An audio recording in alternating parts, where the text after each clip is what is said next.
Hey, Patrick, do you want to do the show? Let's do the show, Shane. Let's do the show. It's the Golf on CBS preview show. I'm Shane Bacon. That is Patrick McDonald. Producer Josh is in the background providing all the good nuggets and information and jokes. We have like a private chat that Josh throws plenty of little one-liners in there. And, of course, Justin Ray coming your way here in just a bit for some stats, both on what we saw from Lottie, Woad, and what we will see upcoming across the board in terms of professional golf. Patrick, there was a PGA Tour tournament this weekend, 3M Open. And it was a pretty good tournament, honestly. I mean, Kurt Kitayama plays incredible on the weekend, makes the cut by one, and then wins the thing, which got to be one of the rarest things in golf in terms of a birdie fest golf tournament, is to barely make the cut and then win. But it helps when you shoot 60, 65 and play the front nine. He played the front nine in 57 on the weekend? Is that right? Like a lot of other people, right? Playing the front nine and 57. Yeah, a little different than the 12 handicap that's had a few beers and can't get it in the hole. It was impressive. I'll say that. I mean, there was a run on Sunday. It was like 24 holes, and he made 17 birdies or something. I mean, incredible stuff. Was hitting it really close. And, for Kurt Kitayama, good time to do it as well. He was well outside the top 100 and now well inside the top 70. And I think, Patrick, I'd like your thoughts on this, but this is why I like almost the regular season finales as much as the playoffs, because this level of drama kind of hangs around. Yeah, and you have guys fighting for their cards, right? Kitayama moves, I believe, just outside the top 50 now in the FedEx Cup, so still a little bit of work if he wants to get into the signature events. But this is a guy who won the Arnold Palmer Invitational a few years ago now, and it has not been smooth sailing really ever since. And I think a lot of people coming into the year had high hopes for him because he had a solid fall, I remember. And the beginning of the year, Shane, has just been bad. He didn't have a top 30 until the CJ Cup in May, and really ever since then he's gotten a little better. Top 5 at the John Deere Classic, and obviously the win. But he, I believe Amanda Cashman of the PGA Tour had a pretty good article on him, just how he felt like his API win was almost because of his grit and toughness, not necessarily because of his skill. And he felt like this one, he's a much more complete player. His driving statistics have gone through the roof comparatively to where they were, and how he feels like he's much more well-rounded now. Yeah, I mean, it was funny. I mean, he talked after his 60 with the bogey on Saturday. He said, he was on the range in the morning just trying to find something with the golf swing. And you're like, well, you found something. That definitely happened. Makes the bogey at 17, then nearly holds out for the eagle at 18. 18, by the way, at that golf course, Patrick, I mean, it gives players fits. I mean, Goddard couldn't figure it out. Knapp hits it in the water on 18 there. I saw Max hit one on Friday, kind of flails it out right, and it goes in the water. I feel like on a golf course that probably isn't the most exciting on the PGA Tour, it's one of the great closers. I mean, I think back, years ago when it was like Homa and Finau and those guys in the hunt, and you hit it left, it's a tough layup. And if you hit it right, you're in the water. And you can apparently bounce it off the 3M sign as well. I mean, a lot of interesting things happen there at 18. I do think it's probably in the top, let's call it 8 or 10 finishing holes on the PGA Tour. Yeah, that is one of the few shots that I did see this weekend was the Patton Kizzire off 3M and over. But yeah, I think we've seen Gary Woodland play right of the pond one time by accident, and him being able to make par. Grazerman last year went way left, hit a monster hook, I remember. Yep. And Kitayama even this week almost hold out for eagle. So it's a pretty good one. JT Poston almost went tin cup trying to win that, I think. So yeah, of the finishing par 5s, it's definitely up there. And then a bummer for Joel Damon. I don't know if you saw the 8 he made at 18 on Sunday, last hole of his tournament. He was having a good tournament, makes triple at the par 5, which now drops him outside the top 100. So, he went from having a great week and now inside the top 100, and then obviously let the cards fall where they fall. And now obviously goes into this week, in theory, having to make the cut because of that triple bogey. And honestly, Patrick's like made 8 and the putt for 8 barely went in. It could have been a 9. That is a bummer. And fresh off the split, do you know who he has on the bag now? Just, is it temp? Is it full time? Because Kitayama, talk about these guys winning with temp caddies all year long. Kitayama had his brother on the bag because Tucker was with Bryson over on Live Golf UK. Seems like it happens once a month that someone with a temporary caddy is winning on the PGA Tour. Yeah, I mean the amateur Michael Lasasso, I saw a note that he went through 3 caddies throughout the week as an amateur. What? 3 caddies. It was in his he said it in his transcript. I was like, man, the epidemic of caddy changes is now creeping into the amateur ranks. But I'll need a little info on that. I might have to find somebody to reach out to Lasasso and see what the deal was there. But I think he said, I finally landed on somebody I really trust and I like. So yeah, never. It's either a really good time in life to be a caddy on the PGA Tour, or it's a really brutal time to be, and I'm not sure which one it is. That is hilarious. One per round. He brought 4. This get guy can go too. I got a question for you coming off the 3M. Wyndham Clark played well again. Is this guy totally out of the Ryder Cup conversation? Is this guy? He's finished his last 5 starts. T17 missed the cut. T11, T4 at the Open. Now T12. Feels like a good fit at Bethpage. I mean, there's not a lot of spots left, right? I mean, that's the problem for somebody like Wyndham Clark. But I feel like a guy that beats the bag out of it. And obviously he's played well in pressure-packed situations, understands kind of the whole environment around these team events. I feel like he's playing at least good enough golf to be in that outside looking in conversation. Yeah, up to number 16 in the standings. I am curious with the Keegan Bradley at number 10. Like, will he just go, if he is on the team, if he just goes 10 and then up, and then that leaves really 2 spots behind him? I'm out on Wyndham Clark being on this team as of now. Okay. Because I just don't want him on the team. Yeah. Well, I mean, I probably lean that way as well. But, I've just been thinking, we've talked so much about Keegan and now Goddard who had another great week. These are the conversations that have been hanging around the American team. I mean, the issue, and I went on the No Lane Up podcast last night with Solly. We were talking about Ryder Cups. There's really like 2 spots left for both teams, right? Mm-hmm. There's basically 2 floating spots now, and it seems like the other 10 have been filled.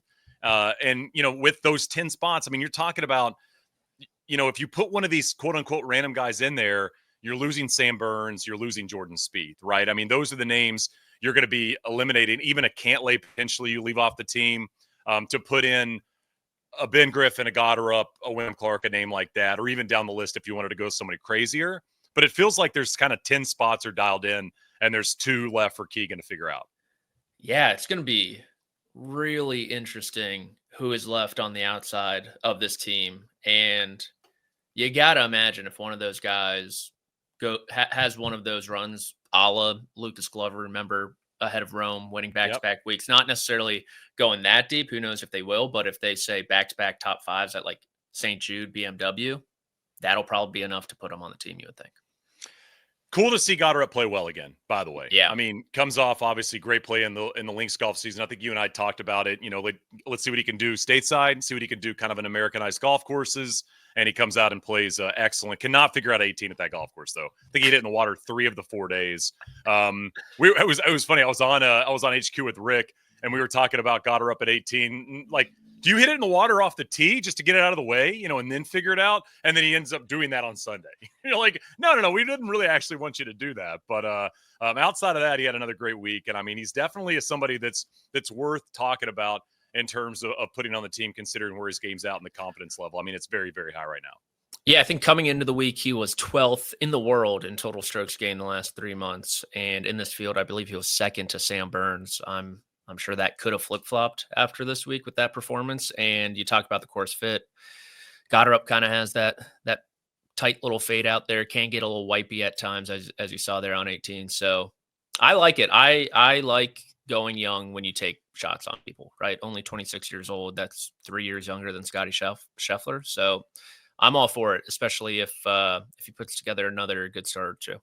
This team is going to be young, that's for sure. The American team is going to be young. I mean, Keegan likely going to be the oldest player on the team. Feels like he's going to pick himself. At least that's kind of the direction it seems like it's going after, obviously, the win and then the way he played at Portrush. But, I mean, you think about the team that was so dominant at Whistling Straits. Like, DJ was the oldest guy. It was a pretty young team, and you're going to get a lot of that again on the American side. So we'll get into Ryder Cup talk, a little deeper talk next week once we finish up the regular season. We did just finish up major championship season, Patrick. So we kind of put this off to this week because we had so much to talk about last week at the Open. But I wanted to do some grades for some of the most notable names in golf. I think we have 20 names. You and I split them up 10 and 10. We're going to go, and again, we're going to probably go lesser superstar names to start, and we'll end with the Scotties and the Rorys and the Roms and the Brysons and stuff on that. I do want to ask before we get going on this. Did you find yourself giving better grades or worse grades than you thought you were going to give? That is a good question. I honestly thought I was pretty fair overall. Okay. I know you came in kind of, the class was rowdy. You gotta assert your dominance. Pop quiz, hitting the table. Yeah, you're going full nun action with rulers against knuckles and wrist and all that. Asserting your dominance. I think I was pretty fair, but we'll see. My next question about the grades is: did you grade these on the way they played, or did you grade these on the way they played and who they are? Who they are. Okay. Expectations to them. I think I did the same thing. I think I was a little bit more in terms of who they are as a player. So I'm going to kick it off. My first name I've got, Russell Henley. Had a great season. I think I got a tweet that I threw up about Russell Henley. Here's his finishes this season. Couple of missed cuts to start the year. Played awful in that opening round, Patrick, if you remember, at the Masters. And then I think he followed it up with like 5 or 6 under on Friday to miss the cut by 1. But obviously misses the cut at the Masters and the PGA, and then 2 top 10s in a row at both the Opens. Those are now back-to-back top 10s at both the U.S. Open and the Open Championship for Russell Henley. And Josh, if you've got it, I threw this tweet out earlier this year. Did not come to fruition, by the way. This was kind of one of my, I think the year before, speaking of Wyndham Clark, my big early season tweet was Wyndham Clark is going to be number 1 in the world. He's did not get to number 1 in the world. This guy named Scottie Scheffler kept playing well. But obviously for Russell Henley, not so great there. But considering the 2 top 10s, here it is. He's going to win a major championship this season. Did not do that. I sent that out in January. A lot of people were calling me an idiot, as they should. But as I said, 2 top 10s, now 5 top 10s in majors the last 3 seasons. B- for the season for Russell Henley. Okay, B-. Thoughts? I think that's fair. I think that's a fair grade for him, considering he kind of got a taste of it in 24. Expectations were high leading in because of the API win, obviously, and what he had done previously. He had the T4 at the Masters, I believe, if not the year prior, the year before that. So I think B- is fair for Russell. Okay, that's Russell Henley to kick us off. Now, who do you have for us? My first guy is Tommy Fleetwood, the Englishman. Fleetwood went T21 at the Masters, T41 at the PGA Championship, a miscut at Oakmont in the U.S. Open, and T16 to round it out. For those of you scoring at home, that means 0 top 10 finishes and only 1 top 20. I gave Tommy Fleetwood a D because I believed that these venues would be great for him. I thought he would be a great fit for Oakmont. Surprising miscut. He has a good U.S. Open history. He returns to Portrush, where he finished runner-up in 19. Never really factored, right? So T16 there. Quail Hollow has been a place where he's put together good performances, T41. And so Tommy, a guy whose game is so well-rounded, a guy who was in good form, it seemed like heading into these into these championships, especially the Open Championship, I gave him a D. Yeah, I mean, he played great at Portrush. I mean, he's got a lot of top 5s in majors. This is the first season, I think, for Fleetwood since 2021 where he didn't have a top 10 in a major championship. I think that's appropriate. And I think you're right. I think the expectations for this guy, we talk so much about him not winning on the PGA Tour, but he plays really well in majors. And this was, I think, one of his worst major seasons in a long time, especially considering the venues. I think you're so spot on about Oakmont. I was expecting a lot out of him there. We did not get much. No. So I think that is very fair. Now I'm gonna lean into somebody that I think had one of the best seasons across the board of anybody in golf. Ooh, okay. In terms of major performances. That's Harris English. Obviously, if you remember with Harris English, played well at Augusta, tied 12th there. Seems to, just ball strike his way around these major championships. Obviously comes up just short with that great Sunday at Quail Hollow, T2 there. Did not play well at Oakmont, but made the cut. And then a second place finish alone at the Open Championship. This to me is an A. It's just an A year. It's not an A+. You didn't win one. But you have a couple second place finishes. Your Ernie Els to, the dominant Tiger run. When you think about the way Scottie Scheffler played this season, that's an A from Harris English. And I would say anybody that gives him something lower than that does not understand the way he was able to kind of compete against the best golfer of this generation.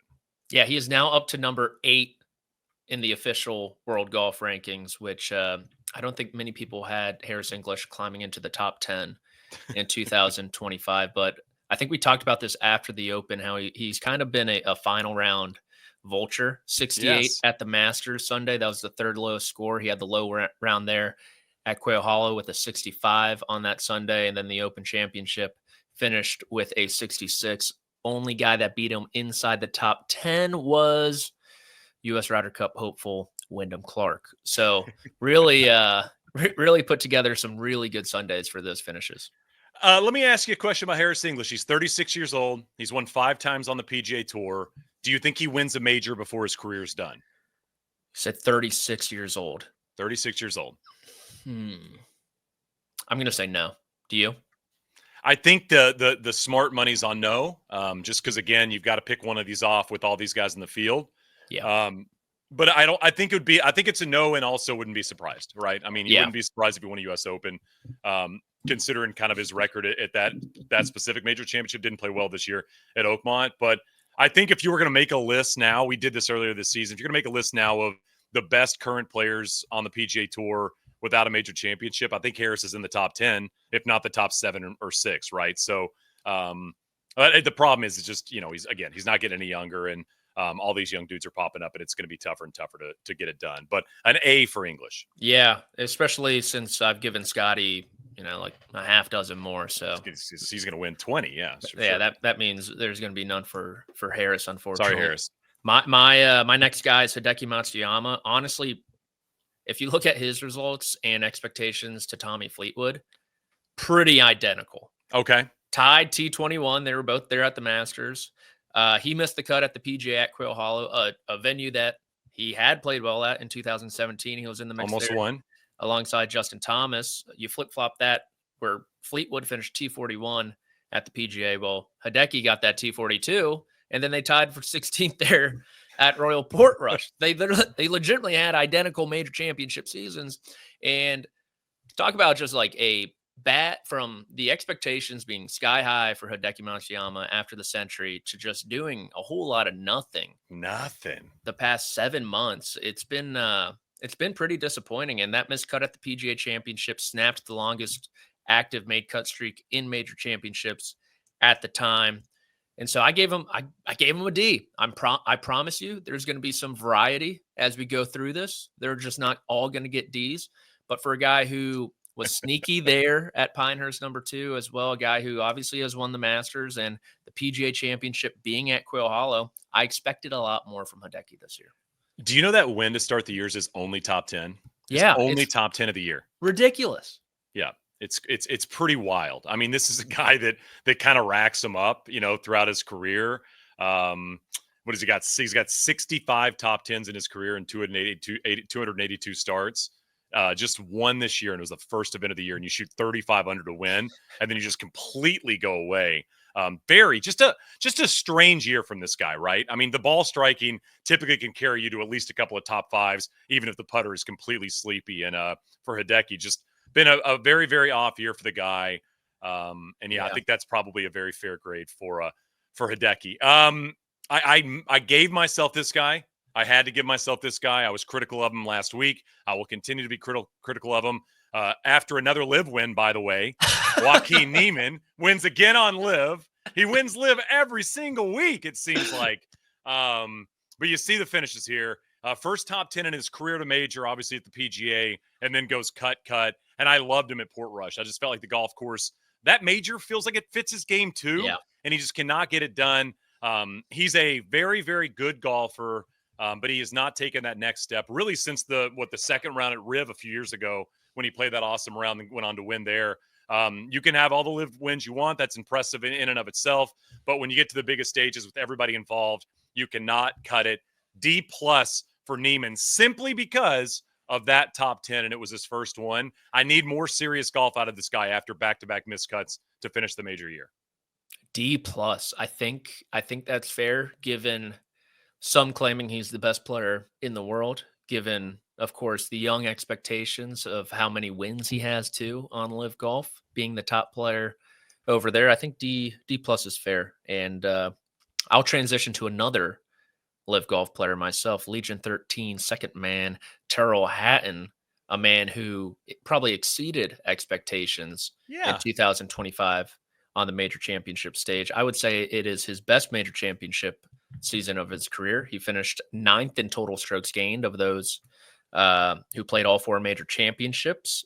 And he finished T4 at Oakmont, where he really had a chance there, if not for 2 late bogeys. So Yeah, butchered I 17 there. Yeah, hit yeah. it. Got unlucky. I mean, he hit it on the downslope. That was Yeah, and his T16, his was like more, he was in the mix pretty much for the first 50 holes of the Open and then fell back, not vice versa like a lot of guys. I gave Hatton a B+. okay. I was really impressed with him. He's one of those guys who, despite being on Live, he's maintained his spot in the OWGR. He's world number 21. Obviously, the win on the DP World Tour helps there earlier, but really impressed with that. And he was my preseason pick at Portrush, which unfortunately did not come to fruition. But I thought he played great golf when it mattered the most this year. You know, the one thing for Hatton is he's got to figure out a way to finish these majors. It just seems like he can get himself right near it with 5, 6, 7 holes to go on Sunday. And then it always seems to kind of come collapsing down. And if there's a way, he's been so good at finishing golf tournaments. It's just the majors, we haven't quite seen him run off with it. So I just feel like something needs to click in late, if it's attitude being an issue or whatever. But yeah, I mean, the attitude's just never great. I mean, I know the announcers love to laugh at it, but it's just a little like it wears on me. He's so good, you know. You want to tell him to chill out a little bit, and you might win one of these things. Yeah, and I don't think the clothing really helps either. I didn't realize sure. Topgolf was his hat, and then man, the scripting at the Open, Shane, was like Grayson makes good clothing, and they're just throwing these guys out in like through the book, man. Yeah, bottom of the barrel catalog from 2016 or something. Like I don't know what he had one shirt that was like birds that created wolves on his shirt. It's so bad. Just bad. F for the that does not get a good grade. No. But the season as a whole does. Next one for me, and the first I've got here is a champion of a major championship this year, JJ Spaun. First time in his career, he's played all 4 major championships, made all 4 cuts. Obviously, you know, one of the great finishes in U.S. Open history, I think it's fair to say. At Oakmont, obviously the putt was insane. Played well at Portrush too, top 25 there. I think is an impressive way to kind of back up the way you played at a U.S. Open. Giving JJ Spaun an A. You know, I mean, no other top 10s outside of the victory, but so it's not an A++ or anything like that. But obviously it's an A season, career-changing season for JJ Spaun, and he'll forever be a part of Oakmont history and the lore there. And you know, he went and got it. I mean, that rough start on Sunday, just completely out of control, and then the weather comes in, and he pops back out and was just dominant. So shout out to a great season from Spaun after a little bit of a slow start to the major season with that 50th place finish at Augusta. Yeah, and you throw in the Players Championship too, the 5 Good biggest point. events on the year, and this guy almost won 2 of them. Mm-hmm. He was right there.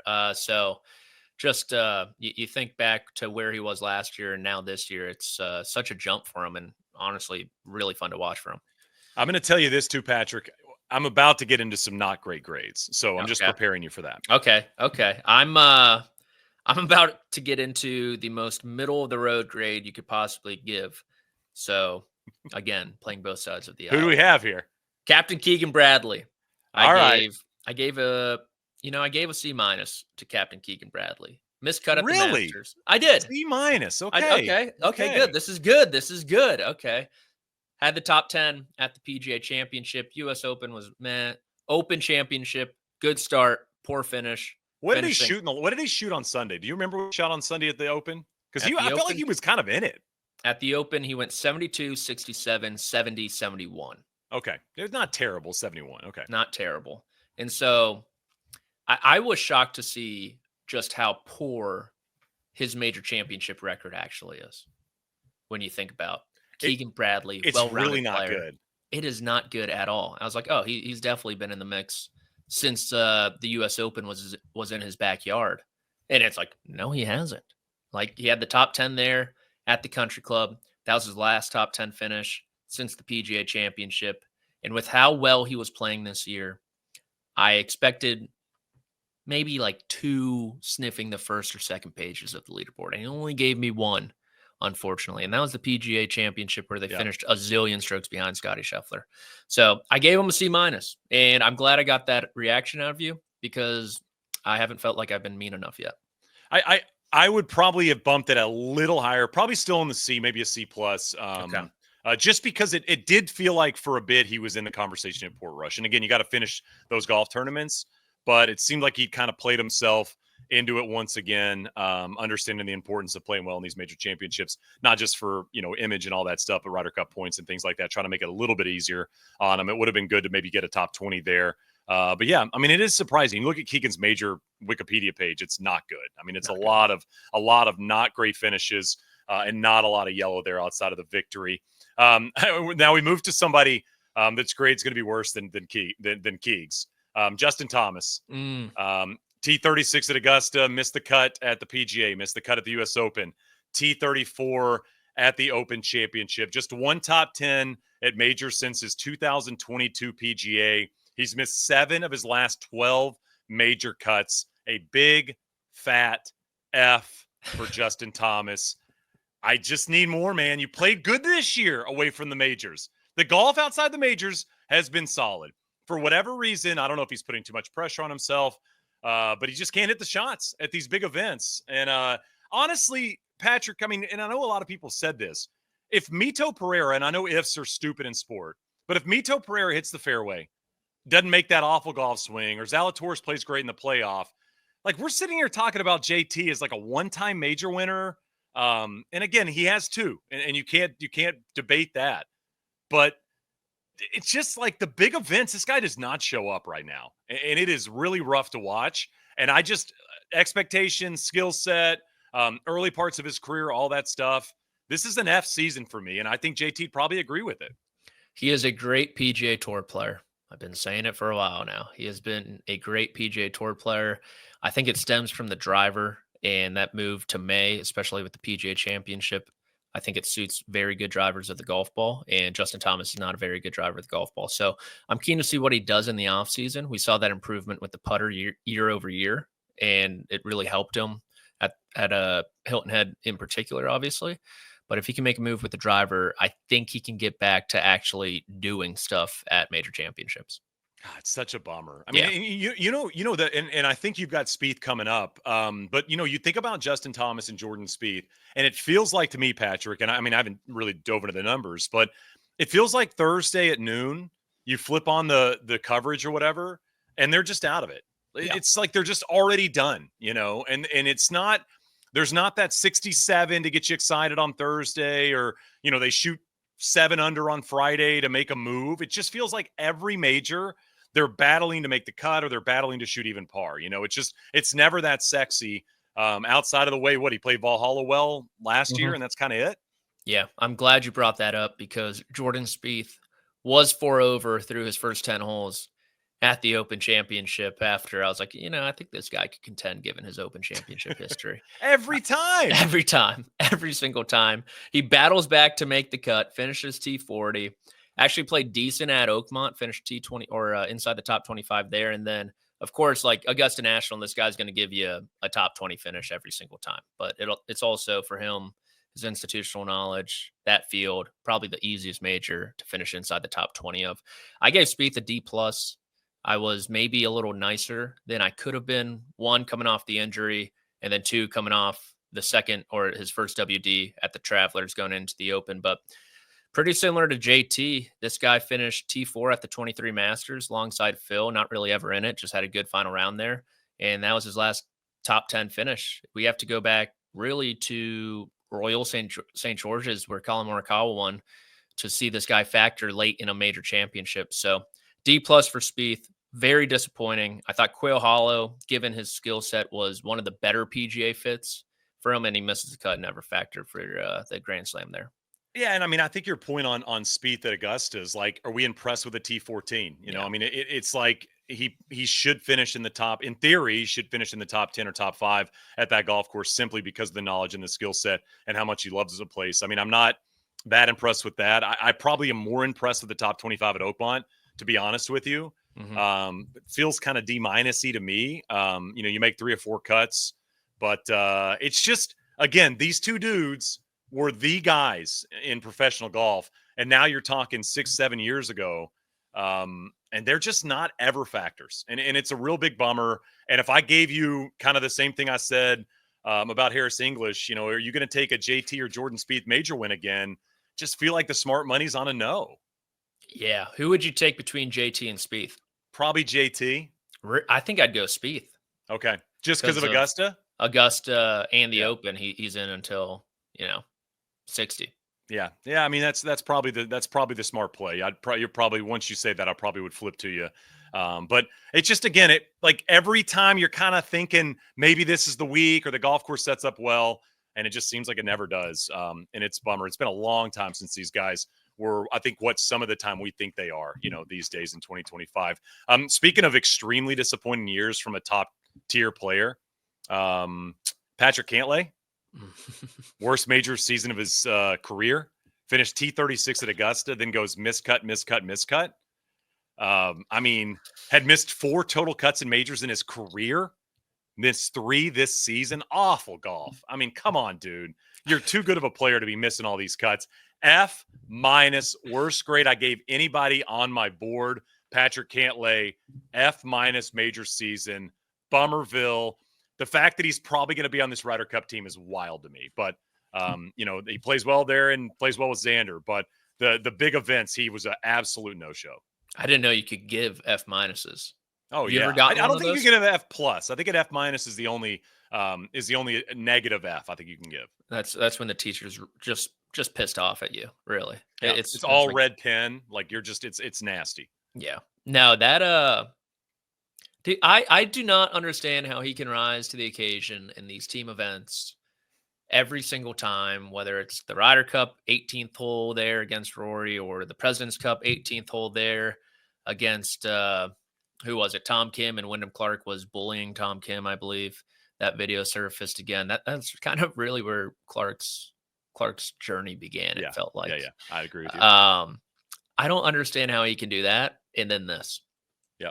I don't. It's ridiculous to me. So F-, fair. Yeah, the conversation kind of continues here, Patrick, about Cantlay, right? It's like, so are you going to win one of these? I mean, I will say, like, it's getting late early for some of these dudes. Yeah. I mean, you think about so many of these guys that you've kind of written down on the list. They're going to win a major. They're going to get it done. I think Xander last year obviously opens that door a little bit more for some of these guys because Xander was kind of in that camp as well. Obviously, I think Xander's a better player than Patrick Cantlay, but, you're like, are you going to do it? Like, are you going to do it ever? Because it's almost like you're getting worse at these things, not better.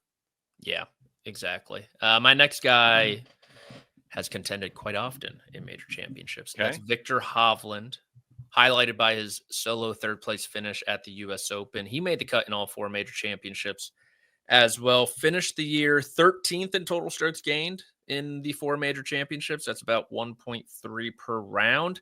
Seems like Hovland, no matter his game, will contend in 1 major championship a year. I agree. The PGA Championship in 23 and 24. He was in the Open with Rory in 22. It's also in the mix at the 23 Masters, and then, of course, the 25. I think the one thing holding me back from giving him a better grade, which is a B-, is the lack of consistency, where only 1 top 20 finishes, granted 3 top 30 finishes, and I was impressed that without his driver, he was able to do what he did, but I'd like to see him more consistent to get bumped up into the B+ range. Yeah, I think that's fair. Again, kind of going back to expectation for this guy. Expectation sky high. He's almost the reverse JT.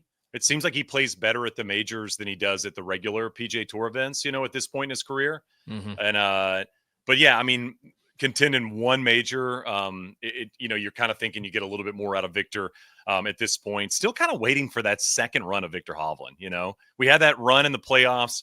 Was that 2 or 3 years ago? Oh gosh, 2 now. Yeah, I mean, and he was, all of a sudden, here we go, shoots that 28 on the back at the BMW, into the Tour Championship. We're going to see Viktor Hovland start to become dominant. Also, for somebody like Viktor Hovland, it might be the worst time to catch fires, the playoffs, because you can win those. And obviously the money's great. And, it's life-changing amounts of money. But in terms of leaning into the next event, you got to wait, 6 months before it matters again. So you'd almost rather catch fire, during the middling summer stretch when you're playing all those majors in a row. I think that's a fair grade for Hovland. My next guy is Colin Morikawa. Best finish was at Augusta, T14, T50 at the PGA, T23 at the U.S. Open, missed the cut at the Open Championship. First time in his career, failed to finish in the top 10 in a single major championship in a full season. Ball striking wise, you're kind of expecting a lot out of this guy, especially early in the year. Just can't win right now. And it's a D- for me for Morikawa. It's just a very uninspiring major championship season from, in theory, one of the best golfers in the world. The fact that he doesn't card a single top 10 to me just says a lot about maybe where the headspace is versus where the golf swing is. Yeah, I put him in the category of a guy who knows how to play major championship golf, even without his best form. Country Club, he was in the mix. And then even last year, the Masters and the PGA Championship. So I hate to say it, but our guy, Russell Henley, might have broken Colin Morikawa, the back nine at Bay Hill in the Arnold Palmer Invitational. I would love to Never see recovered. the different points. If Morikawa wins that tournament, what happens in his major championship season down the line? Because he could still be with JJ Jakovic, most likely, if he wins that tournament. He doesn't go through the Griner experience at Oakmont. And so I hate to say it, or do I love to say it, Russell Henley might have broken the man. So I agree. Russell, there you go. D- for our man Colin. Who you got next? We're gonna continue with these poor grades. Brooks Koepka, miscut, T12, miscut, big fat F. Oh, man. Brooks, stinky. First time in his career, he's missed 3 cuts in a major championship in the same season. The only time he's done it multiple times was in 2022, where he was doing the Spider-Man pose on the greens. He had the bum knee. So really healthy, although some people said he might have had a knee injury later in the season. I don't know. Remember, it was that one random Twitter account. You could say it's probably the worst major championship season of Brooks Koepka's career. Really, he just had that opening round at Oakmont that really buoyed the rest of his week, since it was so much better than everyone else's. And I just look back, we talked about JT and Spieth not getting off to fast starts. It was like, remember the PGA Championship? It was 4 over through 8 or something, hitting it every which way. That just felt like his major championship season encapsulated right there. Well, I mean, think about the way he finished at Augusta.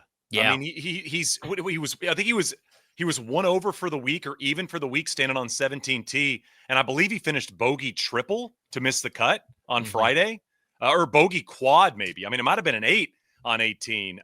Hits that left golf ball, like straight left, had to re-tee. I mean, he's cruising to make the cut at the Masters. It is so weird that Brooks went from the most serious major championship golfer to one of the most unserious notable golfers in majors, right? And it seems like it happened pretty quickly. But I will say this about Koepka. I think obviously the grade's very, very fair, an F when you miss 3 cuts. My hope for Brooks is whatever, if it's lack of motivation, lack of practice, uninterested in what you're doing currently in golf, my hope is that something kind of kicks him in the ass soon and he gets back to like working or getting back to some level of practice or prep or whatever he can do to play great golf at majors again. Because we said it before the Open, Brooks in a major makes the major better. It's way more fun when Koepka's involved. And the fact that he really hadn't been involved for 3 years now? 2.5 years? I mean, it's a bummer. I'm going to go to another. This is like kind of Bummerville land right here. It's like all these notable names, the bigger names, and I feel like we're giving bad grades. Ludwig Oberg missed 2 cuts, finished 7th at Augusta. Really seems to only play Augusta well in major championships. T23 at the Open. I'm giving him a D-, Patrick. I'm giving him a D-. This guy's too good to be doing this. Has now missed 4 of 8 career cuts in majors. No top 10s in a major outside of Augusta National. Wow. I will say the finish at Augusta, maybe an image that is burned in my brain, is when his tee shot went left. I wasn't anywhere by the teeing ground or anything like that. I was on the outside. Nice use of teeing ground, by the way. Proud of you. I forgot what the terminology was Yeah, at it's Augusta just a National. pro. Just a Yeah, pros pro. I was like, God, I don't want to butcher it. It's the first 9, the second 9, tee and ground, maybe. Uh, and this guy in the white caddy suit, right? One of the spotters, full sprint Shane around the corner like he's Usain Bolt or something. He goes, I need to find this golf ball. I need to find this golf ball. It hit off the top of the concession stand. And some jokester goes, oh, I think it's over here. And he just put a big smile on his face. And he's like, I'm just effing with you, man. And that smile just went down immediately. Did not find the golf ball, obviously. He too, I believe it was the triple bogey on the final hole. But I agree. This guy's game is built for major championships. It feels like the harder the test, his game should stack up and his name should rise up the leaderboards. So let me say this, though. In theory, it's built for major championships. We only see it at Augusta, though. I mean, you are now building a resume. It's a short resume, but in theory, that is true. But the fact that the results aren't there, you at least have to simply look at those numbers, and you see a guy that does not play well at these golf tournaments when it matters outside of the Masters. And so maybe next year's a big major season in terms of Ludwig and the way I think about him. But this was a dud, man. I mean, kind of a dud season when you think about it in general. But like, he hits it great, he irons great, swing looks good, all that stuff. But you got to get the ball in the hole, and right now he's not doing it. In really outside of a single major at the same golf course every year. Yeah, I think a lot of young man mistakes right now. We need Scavern to rein him in, take the foot off the gas a little bit. He likes to go at some pins maybe he shouldn't be going at. My next one is Mr. Reliable in major championships, Xander Schauffele, coming off an all-time year in 2024. Schauffele, who has not done anything. Look at that. He has not done anything on the PGA Tour this season, but when a major championship rolled around, he was almost back to his old self, where he finished right on top that second page of the leaderboard, pretty much like the old Xander would. T7, of course, at the Open Championship has highlighted it, but back ended his major championship season with top tens, third in total strokes gained on the major championship leaderboard. Yes, behind only Scottie and Rory at 2.1 per round. That is next level stuff. And you look at his Wikipedia, Shane, it is a lot of yellow. Coldplay, baby. A lot of yellow. Yes. Coldplay, baby. Such a good song. And so I gave Xander a B because it was business as usual for him. This is like this before Xander changed the perspective of him in 2024 with those 2 wins. Just about every other major championship season kind of looks like this. So I gave him a B. Yeah, I think B's right. I mean, again, I was surprised at that. Like looking at that right there. Very impressive from Xander considering not a great year coming off the 2 wins. I think B's adequate. I think that's probably the way we should be going. I got 2 left. You got 2 left? 2 left. I got Mr. John Rahm, T14 at Augusta, T8 at the PGA, probably better than that. Obviously was chasing some flags late to try to catch Scottie. Did he get to share the lead at the PGA or was leading outright, something like that? T7 at Oakmont, again, kind of a little forgotten in a sense when you think about the way all that wrapped up, and then did not play well at the Open Championship, but made the cut in all 4. John Rahm's one of the best players in the world.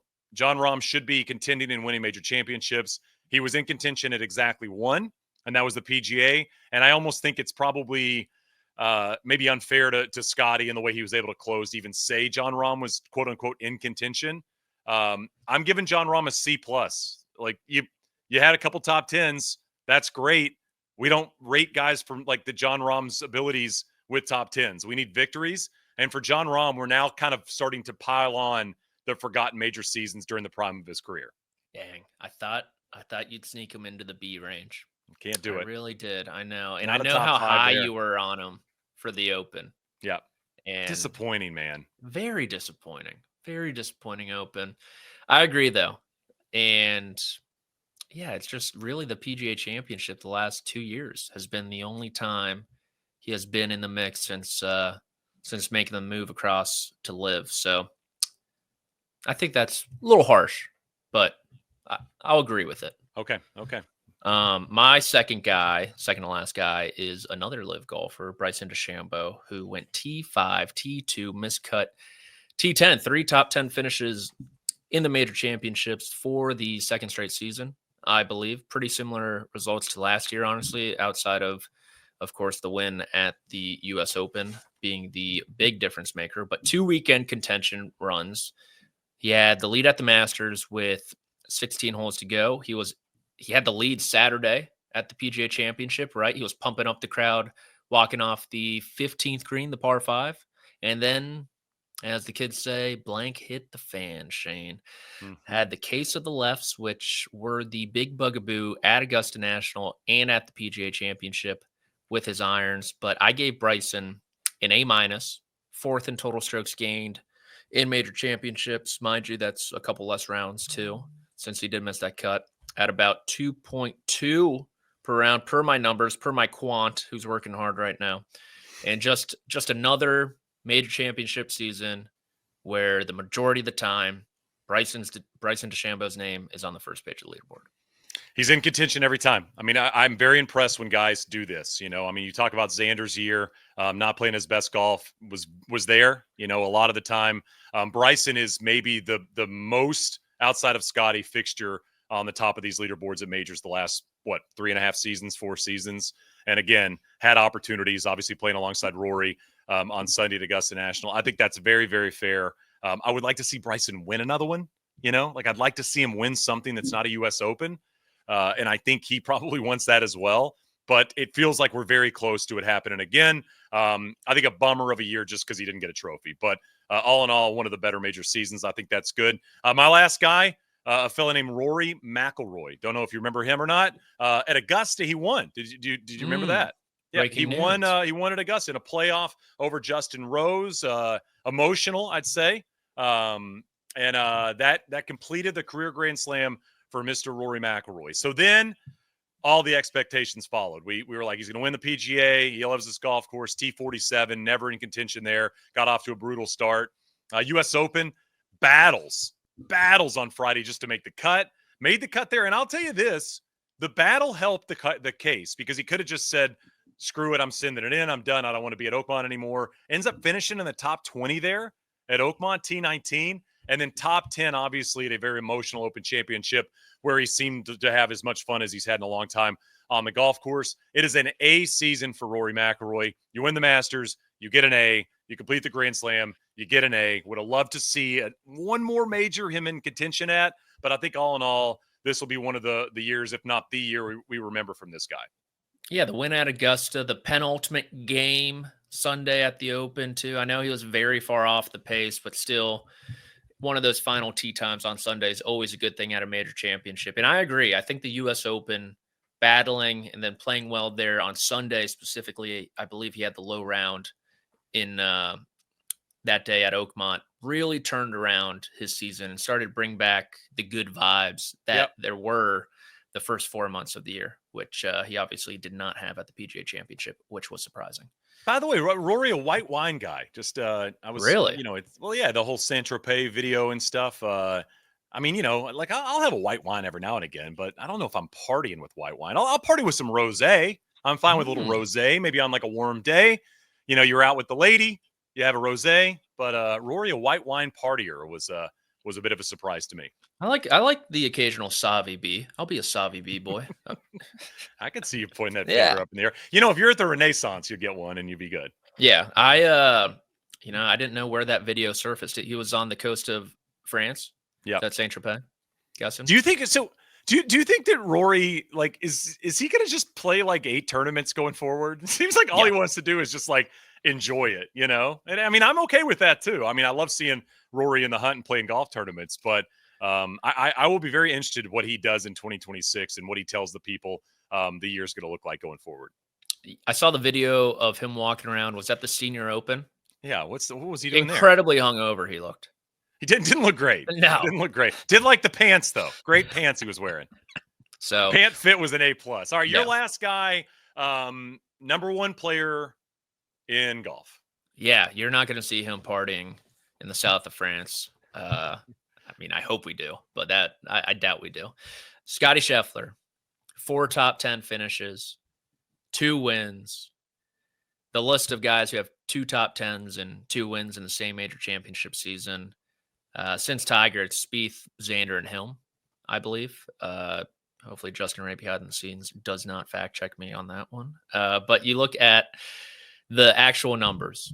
He finished the year at 32 under across the 16 major championship rounds. That is 21 strokes better than Rory McIlroy, who finished at 11 under. Finished the major championship season with a cumulative total strokes gained of 56.1. That averages to 3.5 per round. That is 21 strokes better than Rory McIlroy, obviously. But 1.3 better per round than the second best player in major championships this year. He got him by one, more than one per round. And I look, of course, to his wins, which were won by margin, but to his losses, Shane, where he looked like he had nothing and was still in the conversation with 2 hours left in both of those tournaments, the Masters, the U.S. Open. It was one of those, is Scottie going to win this tournament somehow?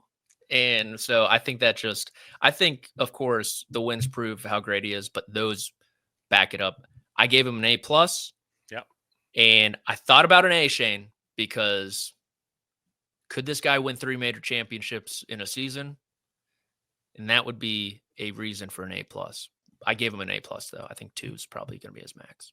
A+, never done it before. Obviously, to me, it's not just the win in the majors, but it's winning the ones he hasn't won yet, right? Obviously, now a U.S. Open away from kind of spoiling the 2025 Rory party if he does it next year. And I think a lot of us are like, how's he not going to win Shinnecock? It just feels like a golf course perfect for him. A+, Scottie Scheffler. Those are our major grades for 2025. We had a couple other names we were floating around, maybe throwing on the list, but those were kind of the players we felt like either were involved or were notable enough to not be involved that we wanted to take on. But you know what time it is? Time for a little Jay Ray. Let's get to some Justin Ray stats. Let's talk a little bit of what's happening on the LPGA Tour, and we'll look ahead at the playoffs. The return of our man Justin Ray. Didn't have you last week. We missed you, obviously. Nice to have you back once again. You have some Scottie nuggets, Jay Ray, that you maybe didn't get to throw our way. I'd like to hear more glowing stat representation of how freaking good this guy is. Yeah, since I didn't get to join you guys last week, I wanted to make sure we tied off any loose ends here. But obviously, Scottie, an incredibly impressive performance at Royal Portrush, and it throws himself into these incredible lists that he's now on.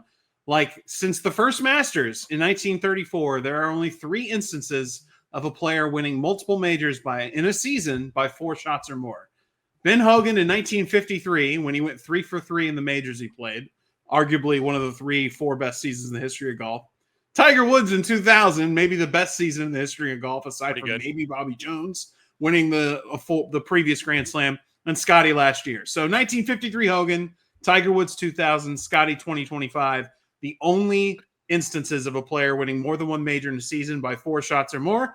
Got me thinking, since he's now won 8 times on the PGA Tour by 4 or more. If you go back since 1960, only 4 players have won 9 or more times by 4 shots, so more than Scottie Scheffler. Tiger Woods, obviously, 24 times, because of course. Jack Nicklaus, 11. And the other 2 were a little surprising. Billy Casper, 9, kind of an underrated, really good career in the shadow of the big 3 during the prime of his pro golf career. And Davis Love III won 9 times on the PGA Tour by 4 or more shots. Wow. Those are the only guys since 1960 to do it more times than Scottie has. Oh my gosh, DL3. He won a couple years ago, it seems like. Now 2015 Wyndham Championship. Yeah, now it's been a minute, but yeah. Okay, a full decade. Close. Couple flips of the calendar. Okay, Shane. A more famous reason to remember that 2015 Wyndham Championship. I won enough money on DraftKings that week to buy my wife's engagement ring. Oh, okay. Nice. A week that will live forever. Do you have a pick this week you can give us maybe offline? I wouldn't mind buying something really, really nice. Let us know. Yeah, maybe. We'll see. We'll see what the Venmo situation is, and we'll go from there. Yeah, more of a Zelle guy, honestly, but we can make things work. Okay, we went from Portrush to Blaine, Minnesota, and we had a weekend charge for the ages. Jay Ray, is that correct? Yes, it was an insane 20 birdies made by Kurt Kitayama over the last 2 rounds and his win at the 3M Open. That is the most birdies on the weekend of a PGA Tour win over the last 30 years. Nobody has made more than Kurt Kitayama's 20 birdies that he racked up on the weekend of the 3M. I mean, the performance was incredible. What did we say, Patrick? What did he shoot on the front? Was it 57? 57. 57. On the Pretty weekend. good. Pretty good. Also pretty good. Lottie Woad. I mean, you know, I was talking about it with Solly last night on an NLU pod. It's like there's expectations for these players that burst on the scene, but it feels a little bit different with her. I mean, we had this with Rose Zhang, obviously, when she burst on the scene. But this feels different for whatever reason. Obviously, picking up a win, a couple weeks ago as an amateur, and then now turns pro and already picks up another victory. Has a chance now at a major championship. She's played great in major championships. But, I mean, how impressed are you in terms of what you've seen from her game and obviously just jumping right out and getting some victories? Yeah, and a tie for third at Evian. The stage is obviously not too big for her. That's kind of the thing you think you might see when you got a player even with the immense talent of Lottie Woad. Or Rose Zhang or anyone in the men's game who you expect to see great things from, you think, okay, this next stage is going to be tougher. You know, there's going to be some adjustments that need to be made. How about I win the Irish Open by 5 or 6, third at the Evian, a major championship. We can debate on the status of that as a major, but it is a major, tied for third. And then I'm going to win my LPGA Tour debut as a pro. Over those 12 rounds, she's 55 under par and is gaining almost 5 strokes per round on the field. Just an Scottie style insane run of golf. It's crazy. Only the second player to win the Irish and Scottish in the same year. Both of those tournaments have kind of jumped around on the calendar over the years, but the only other player to do it is Dame Laura Davies in 1994. So pretty decent company, especially considering Lottie won one of those when she was still not getting any money to do so. Oh my God, I can't get over the 5. That's not even Scottie numbers, Shane. That's past Scottie, gaining almost 5 per round. That is stupid. Is that's she like better Hogan. than Scottie? That's crazy. That's the article you should write this week, Patrick. That's your hook. I think unfortunately the sports radio shows in New York beat us to it. That is what they're talking about this morning. Not training camp. One more LPGA stat for us. Is that right, J. Ray? Yeah, it's been if you want to talk about the parity at the top of the game in the LPGA, certainly a lot more so in the major championships when you compare it to the men's game. But consider this, we have not had a multiple winner yet on the LPGA Tour. They actually have more winners this season than tournaments played. 19 tournaments, 20 wins because there was a team event, the Dow Championship. So, and it's not like this might not continue because there's a lot of great players who haven't won yet. Most notably, Nelly Court has not won. Hannah Green hasn't won. Ronnie Yin hasn't won. Jin Young Ko hasn't won. And yet we still 20 for 19, 19 for 19. Different winners every single week on the LPGA Tour this season. According to the tour, that's the longest such streak they've ever had within a single season. I mean, Nelly not winning this season's crazy. You talked about her stats a few weeks ago, Jay Ray, and it's just like how impressive she's been this season. Without actually better. She's better than she was when last you break year. It down. Yeah, can't take a trophy home.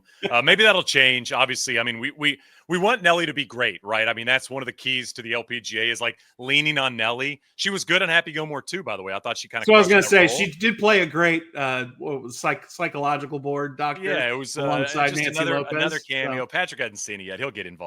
But Jay Ray, we always appreciate it. Always love seeing your face. And hopefully you can have a little Sauvignon Blanc later and toast our boy P. Savi B. I can't Savi believe B I heard boys. a grown man say that out loud. Just 3 Savi B boys. All right, Patrick, we are into the Wyndham Championship, last regular season event of the year. Of course, everybody trying to get into that top 70. A reminder of the playoff schedule. FedEx St. Jude will be early August, and the BMW Championship.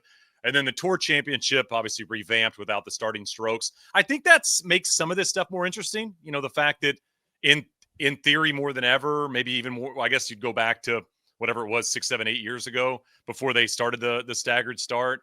That idea of getting to the Tour Championship, having an opportunity to win it, I think could get some of those guys maybe in the 50, 60 range excited about, getting into the playoffs. But I wanted to focus kind of around that top 70 number. Just look at that list, those players that are kind of 65 through, 74, 75. Gary Woodland, like 5 outside, played solid golf this past week, but just see, who's in and who's out. Any names kind of stick out to you that you think have an opportunity to kind of play their way in or in theory play their way out?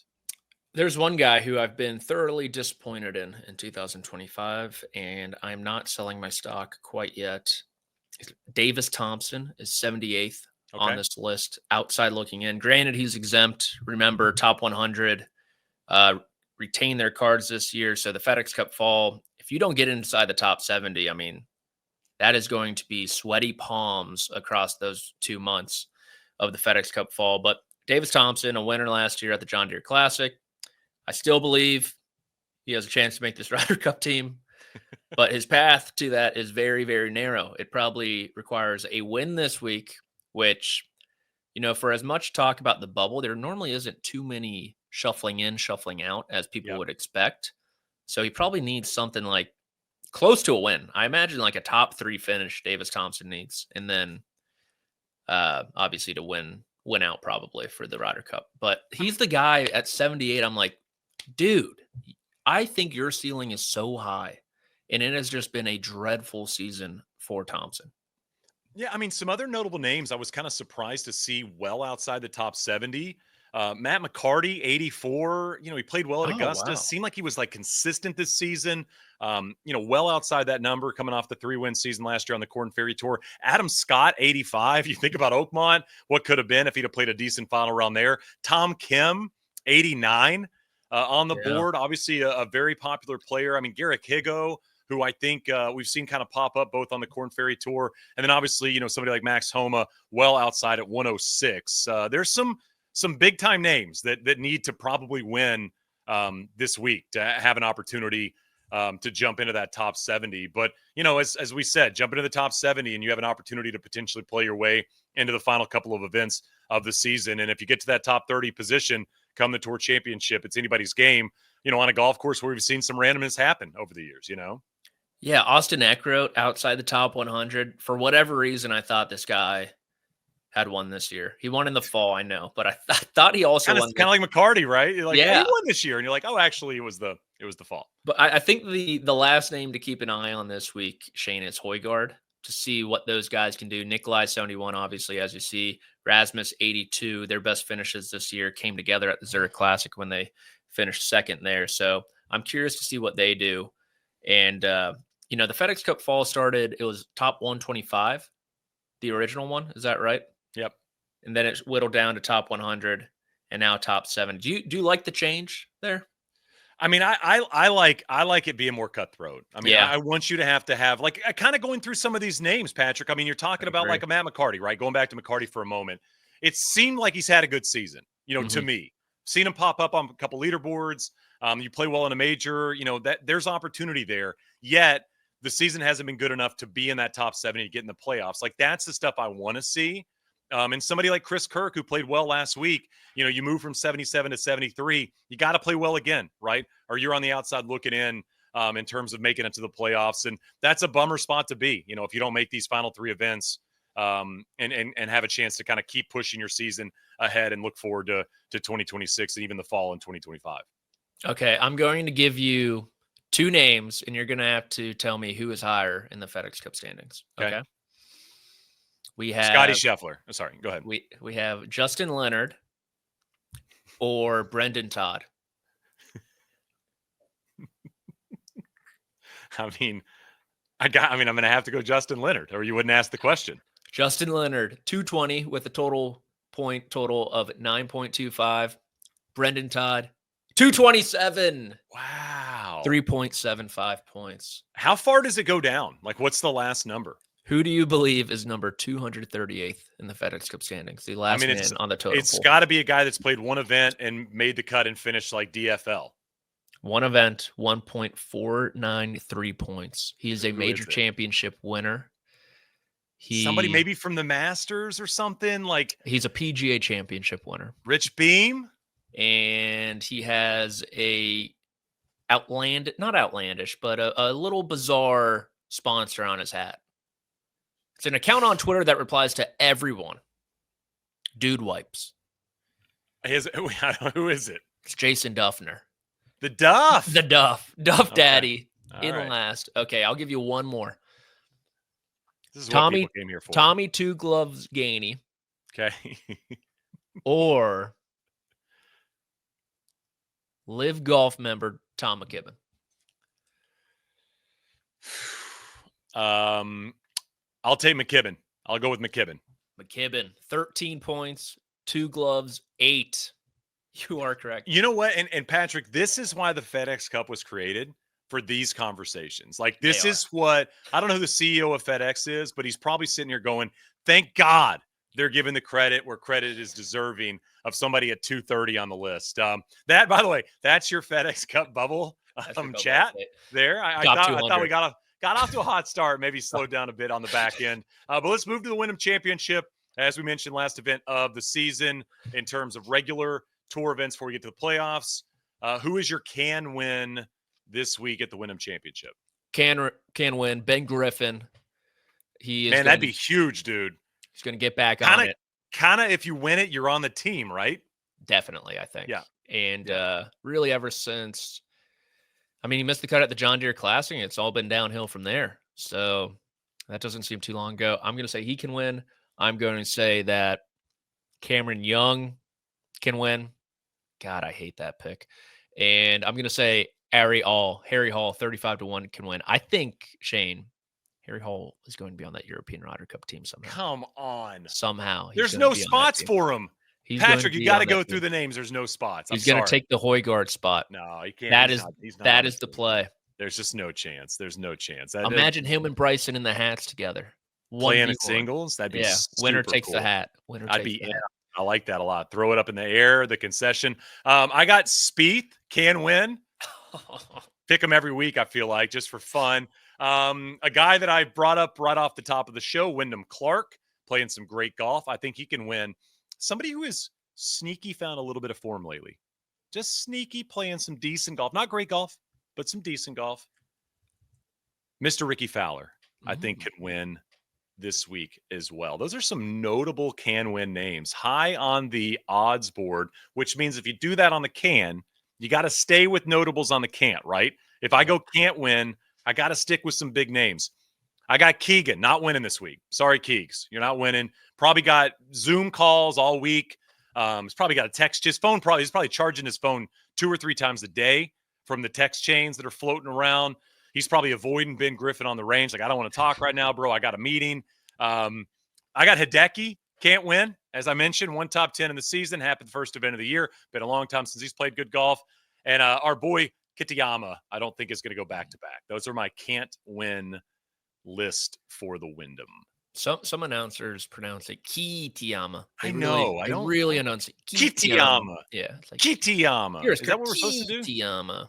I think it's technically key. They have the. I mean, you would know. You're the pro here. I'm just along for the ride. My can't win for this 2025 Wyndham Championship. As I look down this odds board, Robert McIntyre's fair skin is not going to fare well in the state of North Carolina. He is going to have to spend so much time lathering himself with SPF 50 that he is not going to be able to win. I do not believe Aaron Rai is going to go back-to-back. We'll see, maybe if Matt Kuchar's in contention and he can kind of help him out there in one way or another. Okay. And I'm going to say the top guy, Matt Fitzpatrick, another fair-skinned guy. Odds-on favorite. He is not going to win this week either. So who is going to win? Who's your pick? It's another Englishman, Shane. It's Ari Hall. Oh, man, you're going. He is going to do it. He is playing some really good golf, Shane. I'm talking. What do you think Data Golf has him at? Probably like 23. Oh, damn. 25. Yeah. I mean, he's good. Honestly, like one of my favorite bets of the entire weekend at the Open Championship was Ari All top 10, which I think just missed. But he played he was at least floating around there for a bit. I got Wyndham Clark. I think he's going to win this week. And again, I think that the Ryder Cup convo then starts to really, really heat up. The Ryder Cup's not at Oakmont, right? Gosh, no. I hope not. I think Wyndham Clark is going to win. My sleeper, by the way, a guy that needs a big week, would be a fairy tale finish to the season after everything he's gone through. Obviously, a very, very emotional part of Full Swing this past season. Gary Woodland is my sleeper this week to win the Wyndham Championship, and I kind of like it, actually. I think he might win. Played some solid golf last week. That's a good pick. I like that one too. Josh, you started the show with how funny Josh is. He just mentioned that he did not like the Ariel pick because, to be fair, he too is pretty pale. But he has the hat, Josh, which but the hat covers less of his face than like this. This hat can cover like almost all of it in the sun. His is covering just like the forehead. I don't think that's how the sun works in the state of North Carolina. All right. So much SPF. Just how many times does he reapply? Is it a 3 or 4 time deal?